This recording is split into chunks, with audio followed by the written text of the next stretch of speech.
or good evening, wherever it is in the world that you are. Thank you for joining us today.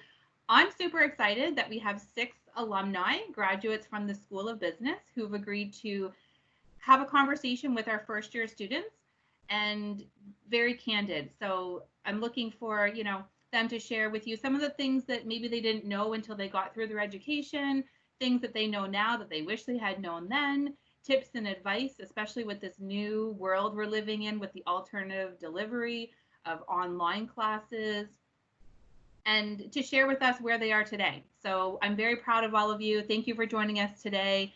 I also want to let the audience know that we had 10 alumni who wanted to join in on this call.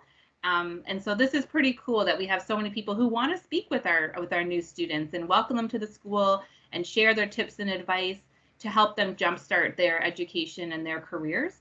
So thank you to these 6. Really, really happy to have you on the call today. So I think what we'll do is we'll just start with a bit of an introduction. Emily, if you want to go first, telling us a little bit about yourself and where you're at in program.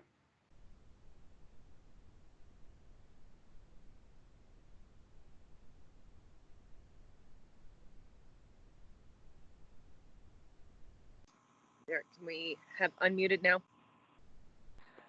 So I just graduated in the spring. So from here, I've now been accepted into the BBA program through Laurentian at St. Lawrence. Currently, as I have been for the last 7 years, running a small business with my husband, not without its issues through COVID. We were not permitted to be working until the 19th of May, which put our season 2 months behind.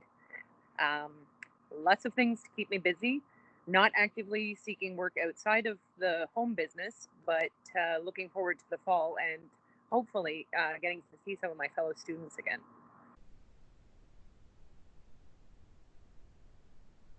Awesome. Thanks, Emily, for joining us. Marissa. That looked really good. Okay, so my name is Marissa. I graduated this spring from the 2-year business marketing degree.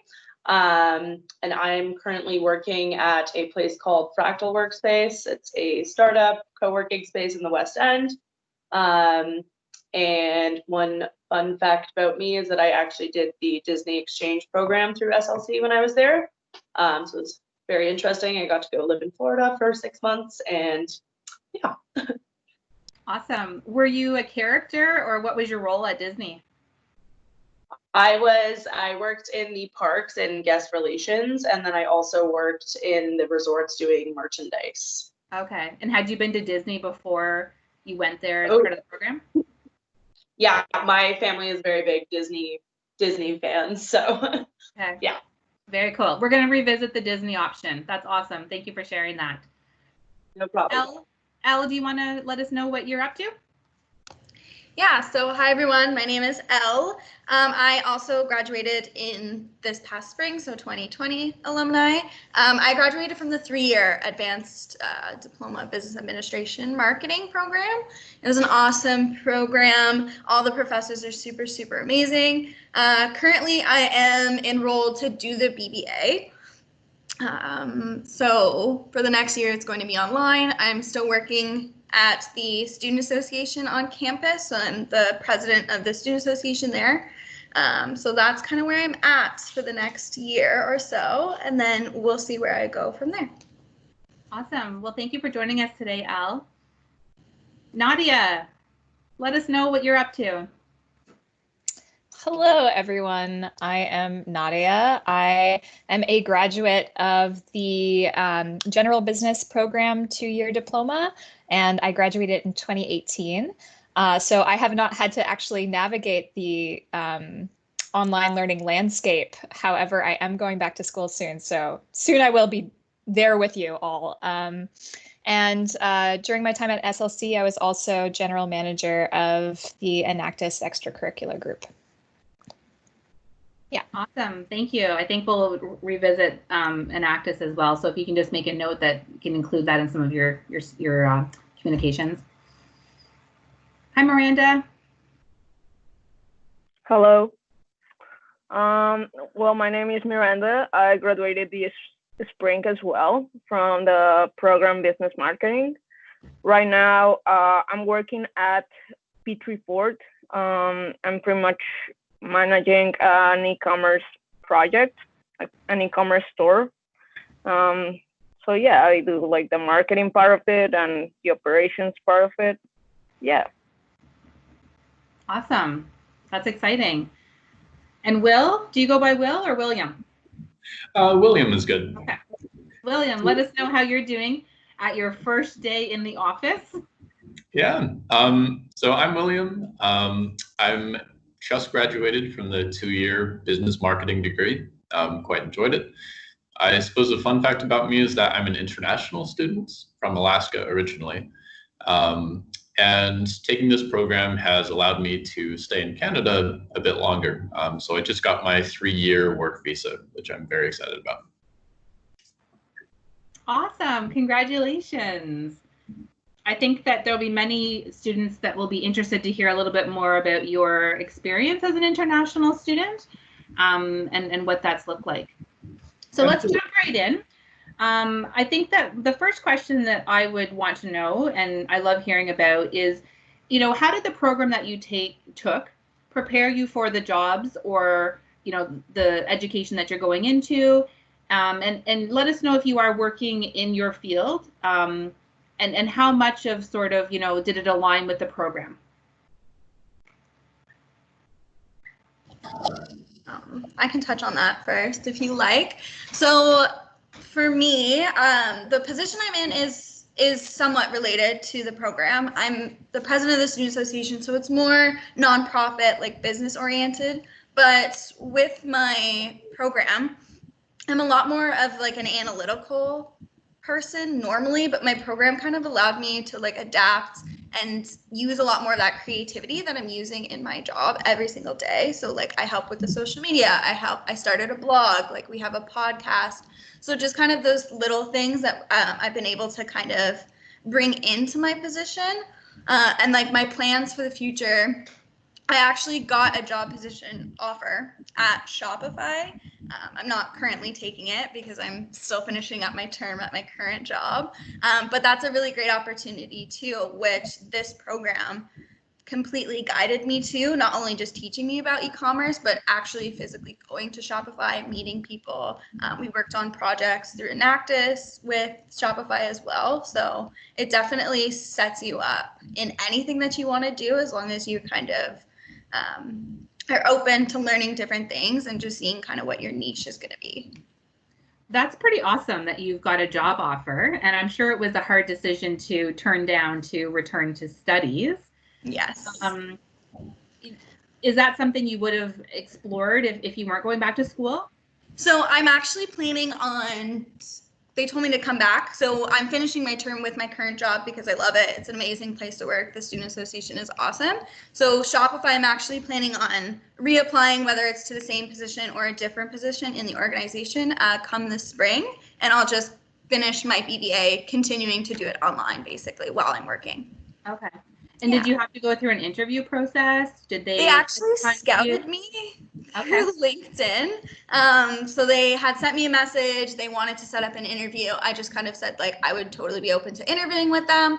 And then I did just let them know kind of through LinkedIn that I wasn't currently looking for a position, but we still had like a meeting through Zoom and we chatted. They're super, super nice. Shopify is such like a laid back place.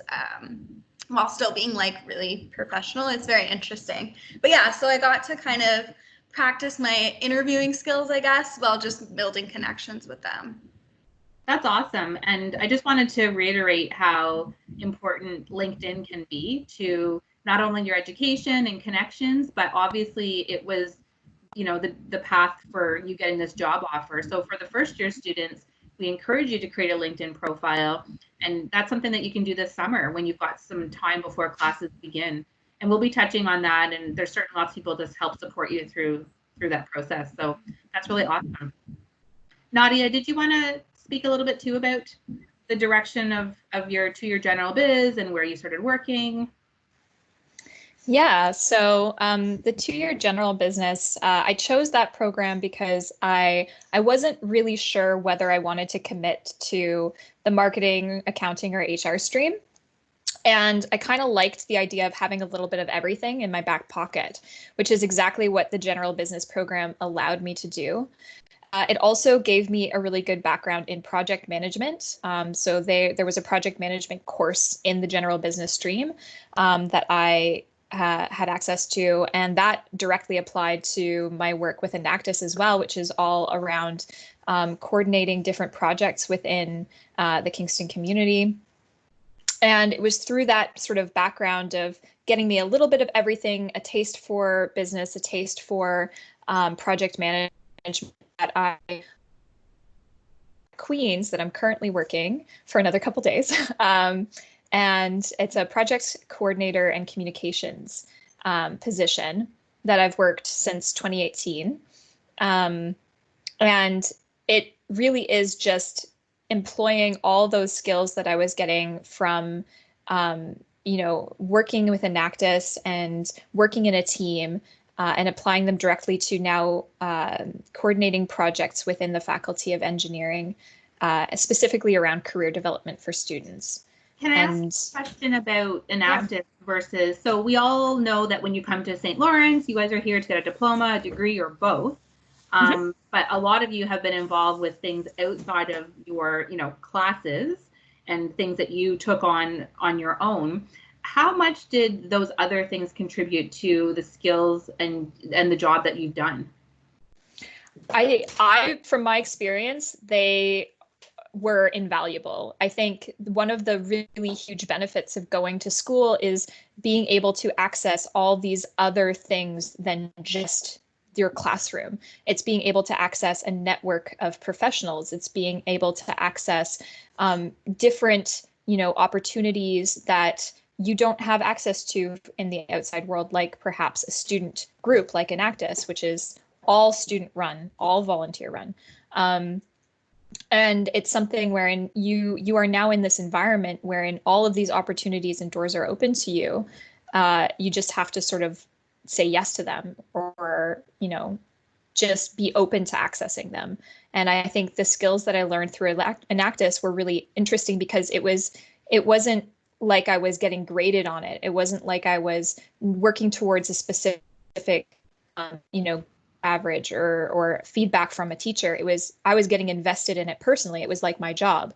And it was teaching me all those skills that are then directly transferable to the workplace. It felt like my first job. Yeah. Yeah. Marissa, I wonder if you can just add on to that with the Disney experience. For sure.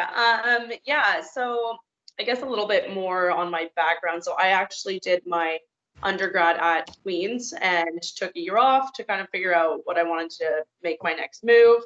And I had done an art history degree and was very interested in art sales. So marketing was just a natural kind of fit for me.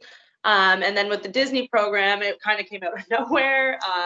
But it was honestly like the best decision I ever made, because I got to go to the University of Florida and they do a whole hospitality program. So I ended up kind of moving more towards hospitality tourism in terms of interest. And it was a really great opportunity. And like Nadia had mentioned, like doing those things that are not, or that are going to separate you essentially from the crowd of, everyone can get a diploma, but doing those little extra things on the side is what's going to really, amp you up in the future. And did you find, like you mentioned there, that when you were in Disney, you did the hospitality and tourism. Was that something that surprised you? Not overly. I have worked in the hospitality industry for a while, so I served all through university to pay my bills. So you kind of gain almost like these soft skills from doing that sort of industry. And then that translates almost over to networking and being able to do sales and, conversing with people just on a general basis and guest relations. So definitely doing experiences like that put you out of your comfort zone it just builds up your character a lot. Yeah. I think that this all comes back to networking. And there's only so much networking you can do within the classroom. You know, your classmates become your network, your faculty become your network, but there's a whole lot of other people within the community and within the college and the hallways that have opportunities for you if you get to know them. And Emily, I'm wondering, knowing that you were sort of headhunted as our peer mentor program runner, if you can talk a little bit about that experience.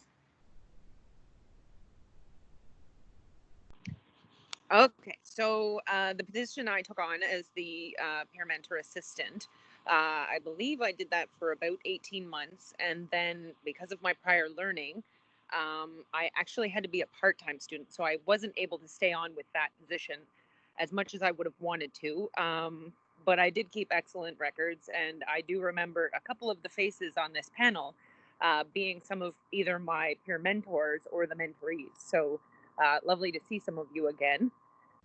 That networking for me, because I'm a mature student, I found it sort of challenging, not necessarily for me, but for some of my cohorts in the classroom to relate to me. You know, I can be kind of maternal, maybe a little bit harder to approach just because maybe they think I'm too serious pants. But trust me, I mean, I take everyone with a grain of salt, and I just want to, you know, engage, and that was sort of paramount for me to be able to engage with my peers who are sometimes half my age, was to use the peer mentoring to be able to join those peer groups and then sort of have a playing field that we could relate on. I keep in touch with all of the mentors and mentorees that I had through the year and a half, and I just sort of, they check in, and it's not to say that once the position was done I just closed the door. You know, and the same with the people engaging in this discussion, Amanda.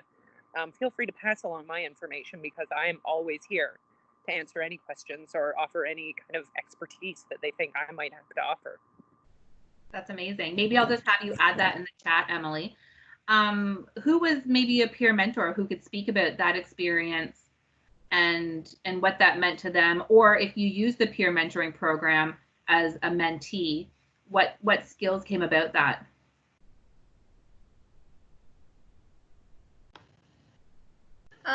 So I did both. So for my first year, I was a mentee. And then in my second year and a little bit in my third year, I was a mentor to some of the first year students. So the mentee was really, really helpful because as we've been talking a lot about, becoming involved in the campus and outside of my classroom was really, really important to me. So having a mentor really, really helped me to kind of figure out how to balance that because I still wanted to be involved and do well in my classes, but I also wanted to have kind of that experience outside. So they were super, super helpful, super nice. We actually still are friends to this day. They took, I think, just the general business, but that was really, really helpful for me. And then being a mentor, it was kind of like that opportunity to give back what I had received and kind of shed light on that importance of being involved and seeking help because it's not always easy. And just so giving students that support was super, super valuable and rewarding at the end of the day. Yeah, I think that being a peer mentor really helps somebody else, but it also helps you. Mm-hmm. That's fantastic. I'm going to jump and I'm going to ask William if he can speak a little bit about, you know, coming from Alaska, international student, you know, did you know what you wanted to do? How did you figure that out? And what did that look like in your own journey? Let's see. Initially, my interests tend to lie more on the creative side of things. So I knew I wanted to go to college and get something related to business to kind of balance that out, hopefully. And after I started off in the general business program, I wasn't sure how I wanted to apply that exactly. And as I got to talking with faculty and understanding more the three divisions, accounting, HR, marketing, and just learning a little bit more about each of those topics, I decided that marketing is where I wanted to end up, since there's a lot of opportunity for problem solving within marketing. So yeah, I ended up in that corner, and I think it's a good way to apply those skills that I wanted to. just for the students who don't know, if you're coming into that first year of general biz, HR, marketing, or accounting, the first year is all the same courses. And so you have the opportunity to move within. And as William spoke about, he started out in general business, which is quite common actually for many of our international students. And within that, they can then choose to move on to one of the other streams. And I'm just curious, William, what was there a particular memory of yours that helped you choose marketing, or an individual, or I mean, it was a fit that was suggested by Pam Armstrong, I believe, in some of our conversations. And then also by just some of the teachers I had. I believe Kathleen Christensen Cates taught a administration course and kind of started converting me over as well.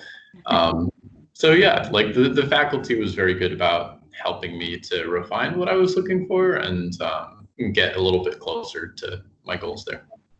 When you decided to switch from general biz to marketing, were you confident in that decision? It definitely was, just because I'd enjoyed those topics the most out of the classes so far. And I knew that just looking at the program comparisons, like advanced HR or advanced accounting courses, I was going to much prefer what was in the marketing stream for the coming year. Awesome.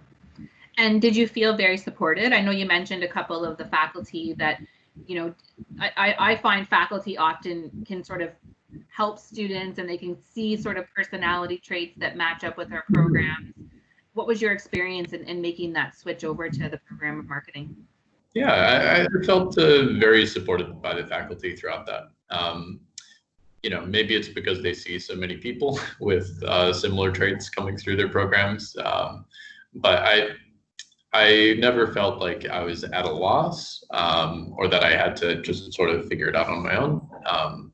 There was definitely kind of support there, and from my classmates as well. Okay.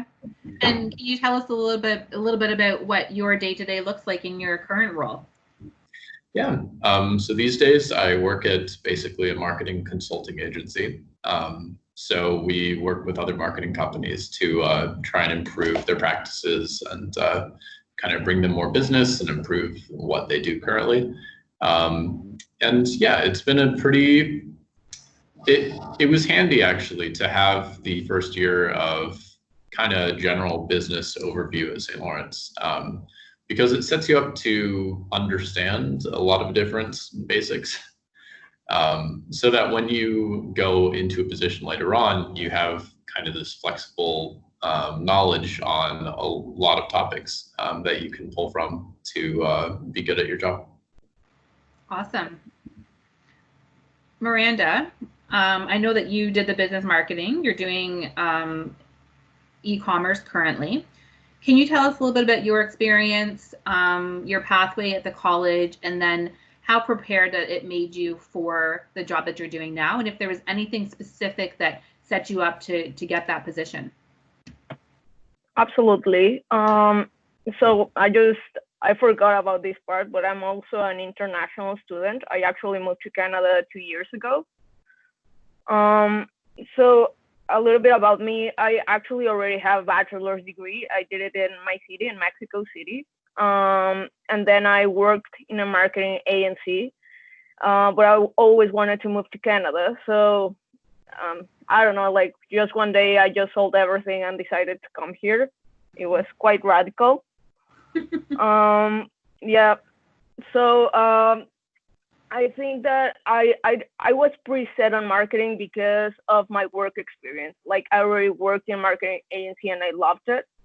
And I also saw like a lot of classes included more like analytics and all that. And that's like my favorite part about marketing. That's what I enjoy doing. And also it had some accounting classes, which I found really useful. And at least from my experience, moving to another country and having such a broad classes, you kind of learn like how things work in another country, the country that you're moving into. So that was very helpful for me as well. And the teachers are just great. I learned a lot about it. I think that personally, it helped me transition. Like for me, it was way easier to understand like how the business world works here and kind of like know the differences. And I think like the program, it's very integrated in terms of like you learn from accounting, marketing, analytics, but you also learn a lot about how to write an email or behave in the workplace, and which skills you need to do certain kind of job and all that. So that was pretty helpful. Also, the resources in the college helped me a lot. Like moving to another country, like the first year, it's like the worst year. So kind of like just going to the essay and playing video games and just hanging out, it was great for me. And also talking to my teachers. I was just this day that I was with Pam Anderson. I went to her office and I told her like, I'm moving to Toronto. Can you give me my transcript list? And it was like the first month of school, so she just talked to me and she was like, okay, what's happening? And yeah, I'm really glad I stayed here in Kingston. Yeah, so I think the program, like, it also gave me a lot of the tools that I needed to be in my current role. The program has a partnership with Shopify, and I gained my Shopify badge while on the program, and just going to, I don't know, like meeting people from Shopify and all that. It's something that I use on my day-to-day. Like I use that platform to work. Also Google Analytics, like all those certifications help me a lot and still help me like day-to-day for sure. What would you say was maybe one of the biggest challenges in terms of culture shock? Geez. If you can name just one. Like, I mean, the winter is hard. Like, I don't know, probably the language, I would say, because it was super weird. The first month, this is something that nobody tells you. Like the first month, you are not used to hearing your name in another language. It has just a different pronunciation. So people would say my name and I wouldn't turn around because I wasn't used to hear my name in another language. Eventually, like 6 months after, you just get used to your new name and that's it, right? But I think that, and also, I don't know, kind of like I moved to Canada when I was 22, I think, 23, I think. So I was kind of a grown up to be in college. I was considered like a mature student. And also, so I think it helped me a lot, like that I was older. So I like kind of understood a little bit more of the adulthood, but I believe it must be a lot more challenging for a kid that it's like 18 or something. Mm-hmm. Yeah, I would say the language probably, you just don't get used to like the culture in terms of, I don't know, like the food was another challenge for me. I didn't know how to cook. Winter was kind of weird. Like there were some days that I expected to be so much worse, but I don't know, like the lack of sun. I come from Mexico City and I really miss, I don't know, just going to the beach and and that, like those kind of things, like the change and the not being able to be outside because it's so cold, like so cold. Yeah, so I think that was like the most challenging things for me, and of course making friends, because it's just when you live in a country where everybody knows or everybody kind of sort of comes from the same place, you relate more easily for sure. And when you move someone like to somewhere else and suddenly like not everybody has the same background as you, it can be very challenging to relate to one another, but eventually you just get used to it. Mm-hmm. Yeah. We also have a lot of services for international students. So for those on the call that aren't sure, we have an international department, and a lot of the School of Business is, it's a very diverse school. with, you talked about people saying your name differently. And I want to encourage anyone who maybe experiences something as simple as that we want to learn from you as well. And same with our Canadian students. So there's a lot of give and take within having, such a diverse classroom, because there's a lot for us to learn from one another. And I always love hearing about, people's countries and the differences and what they're experiencing. And, for me, trying to say some of their names and figuring out, the meaning behind them is really very cool, actually. And I love the dynamics that the international students bring to our school and our classrooms. So thank you for sharing and being open about your experience in that. And I hope I didn't say your name wrong. No, you didn't. No, I already got used to my new name. Like, yeah. But yeah, unfortunately, the winters, they're kind of. Yeah. I think I want to talk a little bit about online learning, and if there's anybody here who wants to just jump in on this, this is going to be our new norm for a little while here, and we're all figuring this out together. Here we are today. I think we're doing an okay job with this whole virtual meeting and workshop.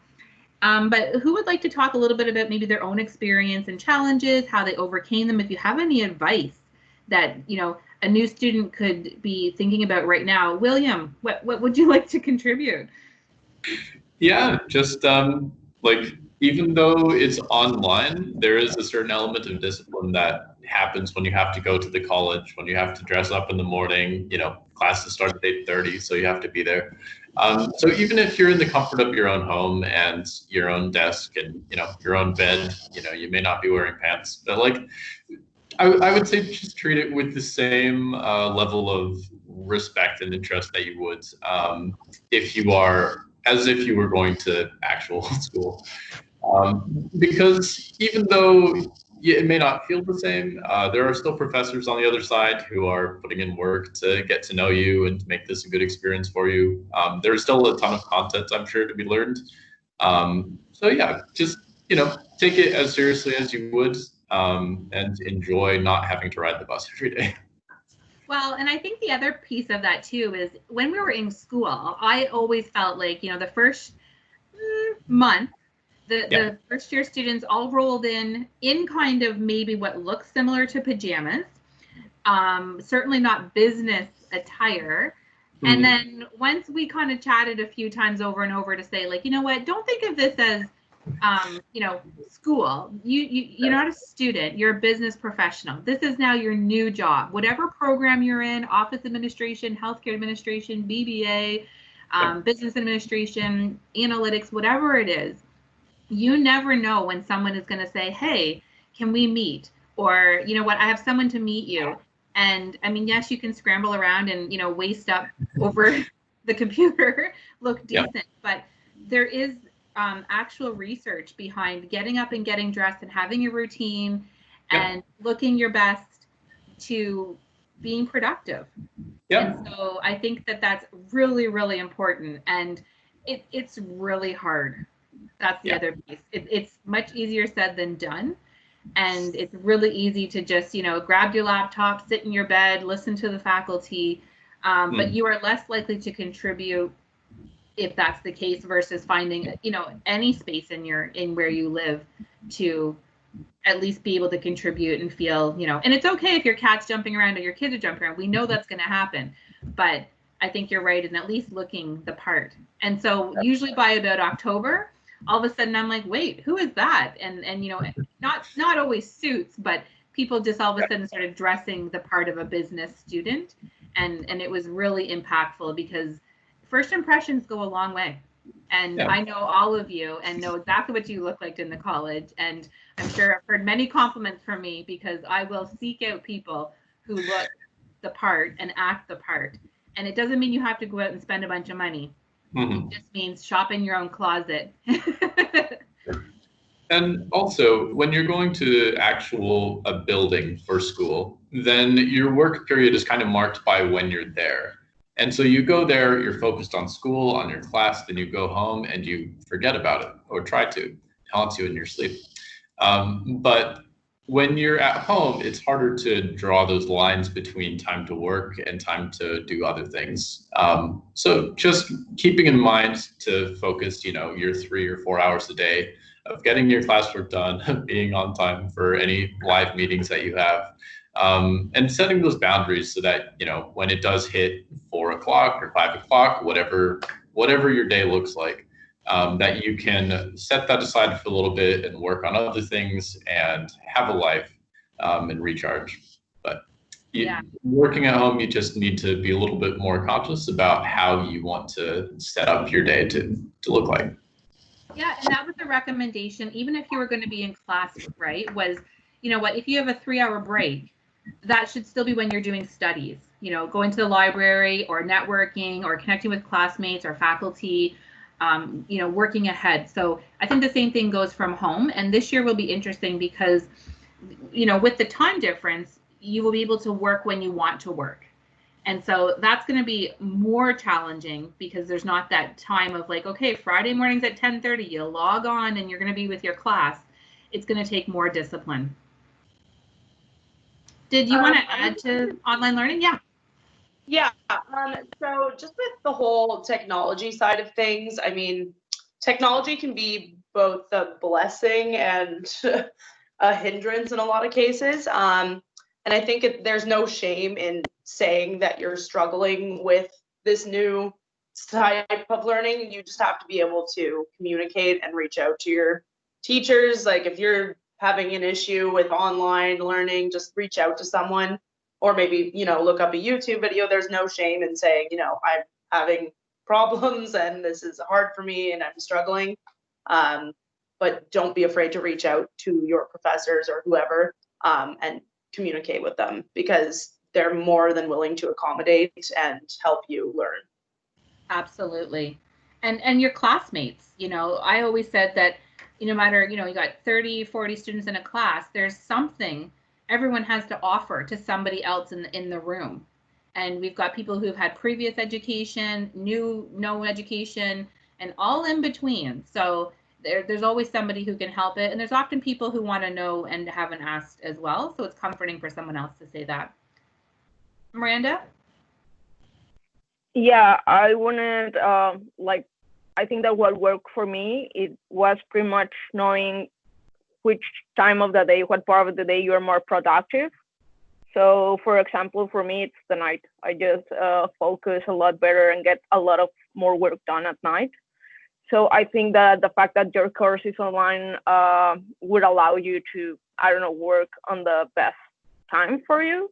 So I think that would be my advice, to figure out what works, like what time of the day is easier for you to focus and do your schoolwork at that time. Emily, I know you worked a lot while doing your schoolwork and took on, helping other students and some extracurricular things. Yep. Can you talk a little bit about, how to balance that? Because before you start, we have a lot of new students who come here, especially from other countries, and, take on almost full-time jobs and take on jobs that they work through the night and are exhausted for classroom time. And so what's your advice on balancing that? My advice, I mean, I understand the conflicting priorities between being able to learn for your future, but also providing for your present. But it comes down to knowing what your limits are and also respecting your limits. If you're going to be tired, and trust me, the School of Business is super flexible. If there's a different time in a stream that would work better for your work schedule, you can ask to be in that class. That maybe won't be a conflict, or maybe you won't be disruptive to the other students. If you're just getting home at 4 a.m, try to get 3 hours of sleep and then burn into class late, you'd be better served to just go and speak to one of the faculty and say, is this offered in a different time? Is it offered online? Is it offered, some other way, so that not only am I getting the most from my learning, but I'm not being, inconsiderate of others' learning styles as well. What I will say for the online learning is that, yes, everyone learns different. Everyone has their own best time of the day to sort of absorb information and be engaged, but something to be mindful of sort of is that as we are working through this on our own schedules, try not to procrastinate. You know, it's really, really going to become your Achilles heel that if you're waiting to the last minute, your most productive time is in the middle of the night, say, you run into a problem. Not only is it last minute, it's also the middle of the night. So the likelihood for you to find resources for support are not going to be there. So more so than ever, be proactive about your studies and knowing about what's coming up. Ensure that you're reviewing the information so that you can get the most out of when you actually do have time to interact with your peers and the faculty. Yeah, I think if I can just add like a small piece to that, I think taking advantage of like your agenda, if you use an online calendar, just really taking advantage of those, you can actually put in the time slots. That way you're not forgetting anything that you have in a day. And for me personally too, I like to add to-do lists on the side of that. So I just use sticky notes on my computer, but you can use handwritten, whatever you feel most comfortable with. And with that, just kind of reiterating, it's about being realistic. So what can you finish for your schoolwork in a day? What can you finish for your work in a day? And then what do you have to do kind of in general to get done, say by a certain date? So you like put all the dates next to them, and then you have what are you going to finish today, and being realistic. And then also just with this new learning, just take every single opportunity to learn. Because so if you're not good with tech, maybe go on a little bit early. If something goes wrong, that's okay. Mistakes happen, things happen. Just learn from it, because ultimately that's going to benefit your future so much. And we're all going through the same thing. There's tons of people out there to help your faculty, your peer members. The essay, if you don't know, or if you get a little bit stuck, never be afraid to reach out. And again, like Amanda said, this will be definitely different for making friends, but I would encourage all of the new students to reach out to your classmates, even if it's just to chat, like just to introduce yourself. That way you're still building those connections within your classrooms. Sorry, I'm just going to cycle back for 1 second, Amanda, to the secret of my success. Much like Elle, I am a ridiculous list maker, and I am so satisfied by scratching something off of that list. And then I've always organized it in order of priority. You know, what has to be done first? What can I work a little bit on to make my life easier down the road? And what should I just be reviewing so that when it comes time to actually do that, say a 28-page paper, you know, will I have peer-reviewed documents that I can actually draw from that are going to add value, not just, oh my God, I got to find something. Let me get 6 of maybe nothing, but at least I've got some, you know, documents to cite in there. I've always sort of loved a good list, and I have to scratch it off. And then every day after I've done what I needed to do that day, I go through and say, what can I chip away at now? That was the secret to my success. That, and forewarning my husband that, sorry, dinner, you're going to have to heat up yourself because I have schoolwork to do.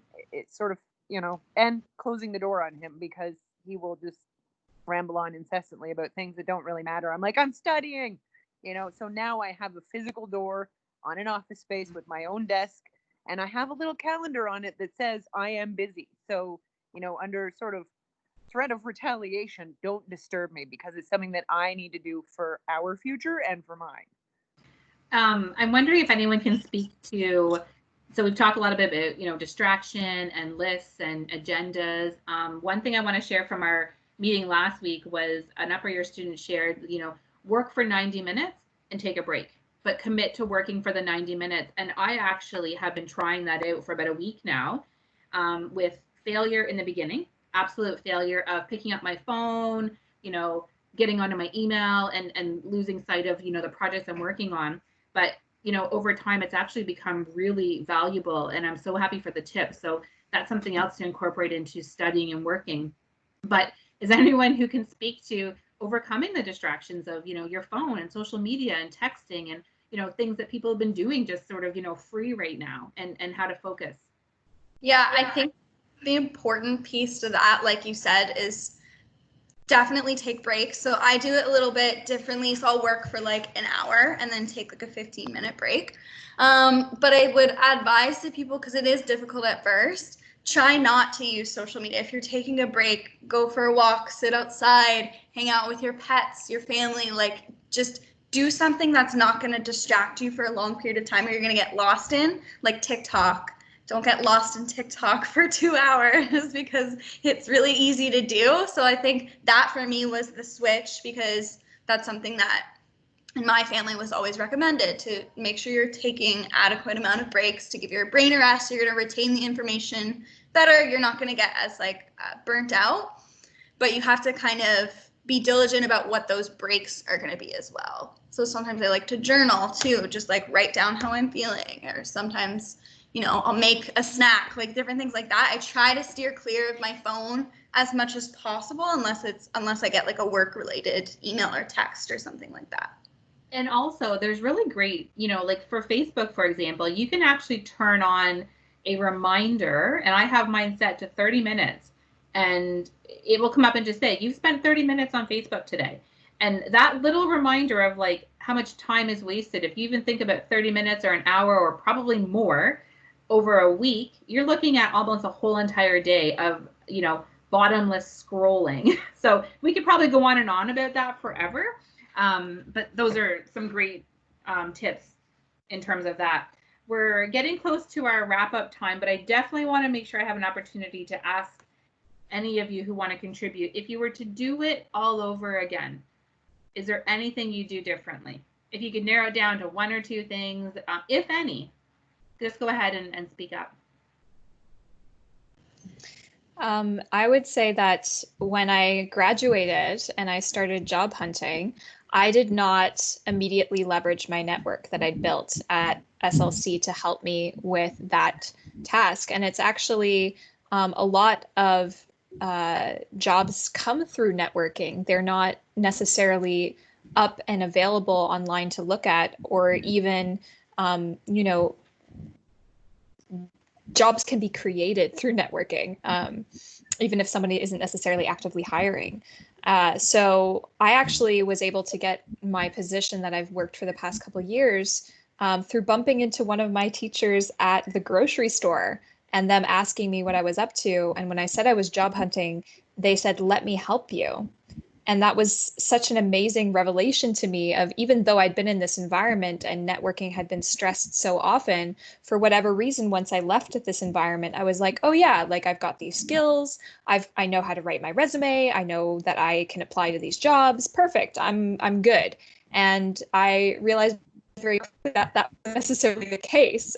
So once I finally learned to leverage my network when I was job seeking, that's when the opportunities really opened up to me. So I would have done that earlier. Yeah. I think that's a common comment from first year students is the waiting to get involved, to ask for help. It's really hard sometimes to backtrack. And so we always try to get people to be proactive. You know, if you think that this is going to be a tough time, if you think that, you know, you can sort of foresee in the future difficulties, challenges, whatever that might be, you know, we have a student success facilitator who can help you, you know, from even just study tips. If you're someone who, you know, you heard Elle speak about how she likes to do post-it notes, and Emily talked about to-do lists. Well, if you're not sure what works for you, we have people who can help you. And they're a great resource for, if you're not sure where to get help, they will refer you to the people who can. I think for me, this won't be long, just because I really don't have much I would have changed. Just so more of like a piece of advice, I guess. From the beginning, I wanted to get involved. That was, as soon as I walked through the doors, I was like, okay, what clubs can I join? Like, who's going to help me? Who can I talk to? And that's just because I had seen my friends previously go to college and talk about these cool clubs, these cool things. So I would just encourage people to do the same, and maybe even do it even more. Like if I could go back, I would like do it even more, make more connections. Some of my lifelong and best friends were from outside of the classroom, people that I met and connections that I made. So I just think it's super important to get involved outside of the classroom and within your classroom too. Like in my first year, I probably would have connected with my professors a little bit more, think I was so gung-ho about connecting with my peers and people outside of the classroom that I missed that professor connection that I had more in my last year, where I was super, super close with all of my professors. Because like Nadia said, at the end of the day, those are going to be your biggest helpers once you're outside of the program, because they all want to see you successful and do well. Awesome. Yeah, that's great. I would just add to, yeah, like when you're in your first year, like just kind of go in with a very open mind as well. Don't go in like with expectations of anything, just whatever comes your way. Don't say no to anything. Just be open to opportunities, be open to meeting people. If something makes you nervous, that's fine. It happens, like people get nervous, but there's no reason that you should be nervous in this school, because there's so much support and everybody there is just there to help you. So don't ever be scared to reach out or try something new. And if you don't like it, you don't like it. You can not do it again, but just try everything. Yep.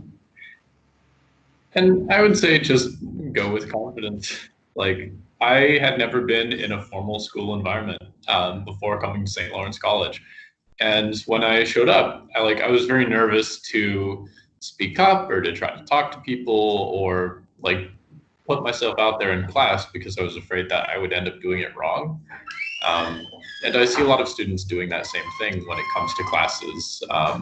And so just put yourself out there and make your voice heard. And it's okay to do something not so well, because this is a very safe environment where you're able to practice and learn, and you're alongside 30 other people who also don't know what they're doing.